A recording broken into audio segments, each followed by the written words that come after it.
نحمده ونصلي على رسوله الكريم اما بعد فاعوذ بالله من الشیطان الرجیم بسم اللہ الرحمن الرحیم رب اشرح لي صدری ويسر لي امری واحلل عقدۃ من لسانی یفقهوا قولی اللهم فقهنا في الدین اللهم انا نسألك علما نافعا وعملا متقبلا ورزقا طیبا۔ جی پیارے پیارے بچوں اور ہر وہ انسان، وہ خاتون، وہ میرے بھائی جن تک میری آواز جا رہی ہے، کیسے ہیں آپ سب لوگ؟ ایک دن میں 1000 سنتیں فالو کرنے کے بارے میں ہمارے لیکچر چل رہے ہیں، اسی سلسلے کی یہ تیسری کلاس ہے۔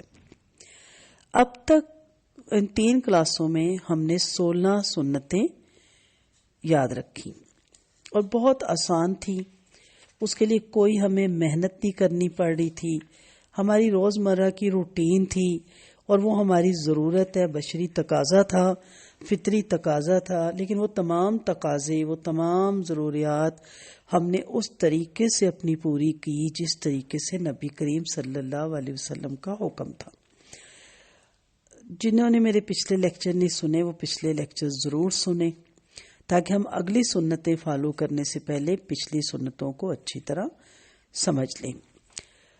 اب وہ میکسیمم 16 ہیں ابھی، ٹھیک ہے، 16۔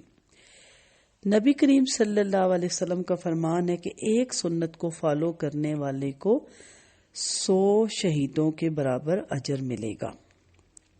100 شہید، ایک شہید ہی کے اتنے درجات ہیں کہ وہ میں گنوانے لگوں تو میری عمر لگ جائے، تو اللہ کے 100 شہید۔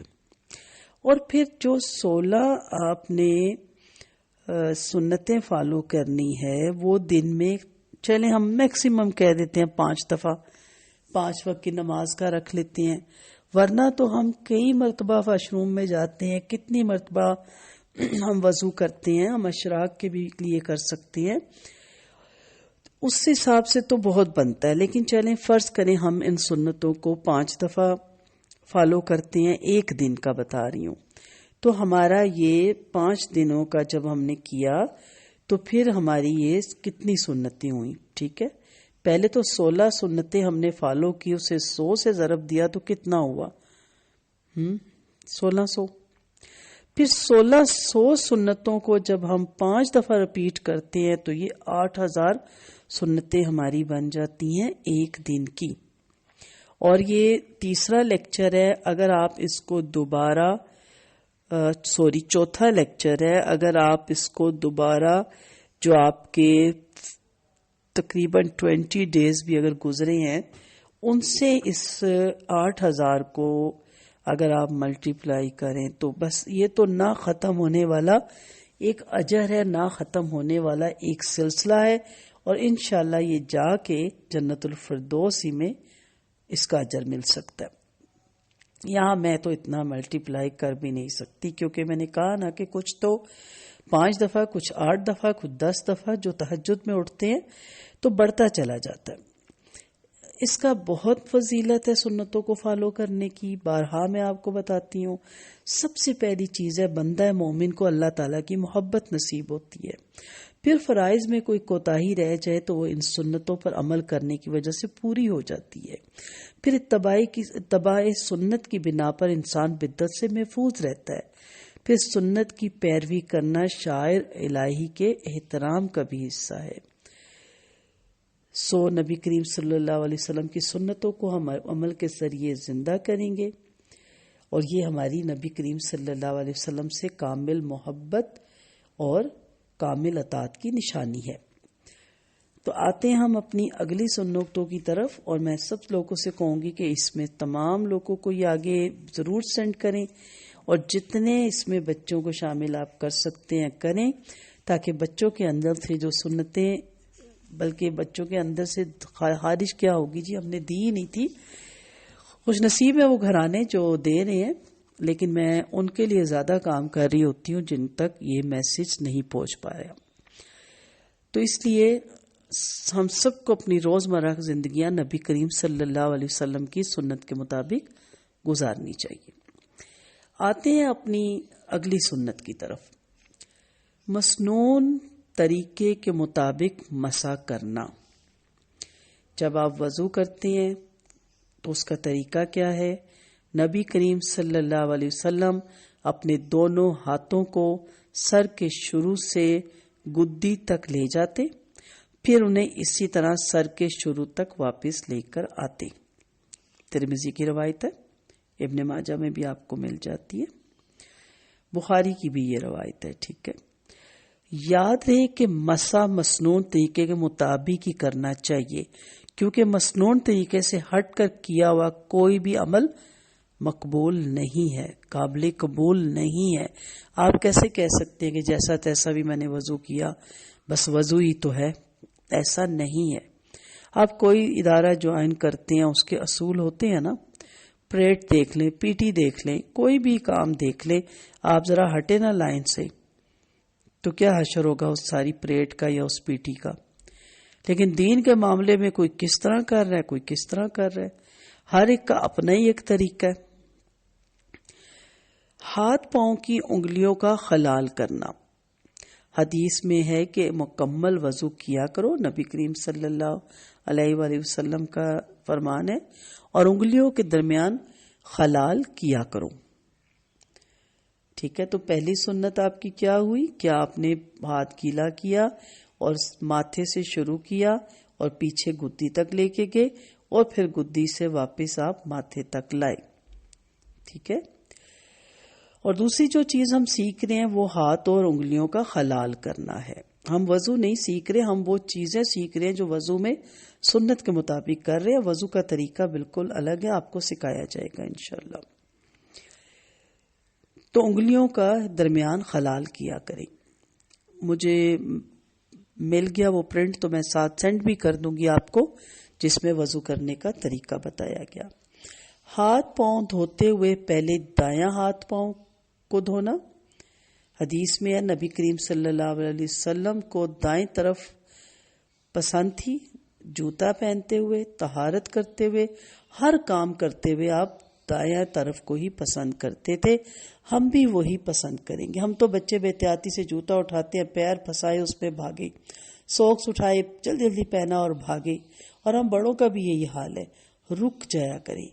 جب جوتا پہننے لگیں، سوکس پہننے لگیں، لازماً آپ پہننے بھی ضروری ہیں، ننگے پاؤں تو آپ باہر جائیں گے نہیں، تو پھر سنت کے مطابق سے پہنیں.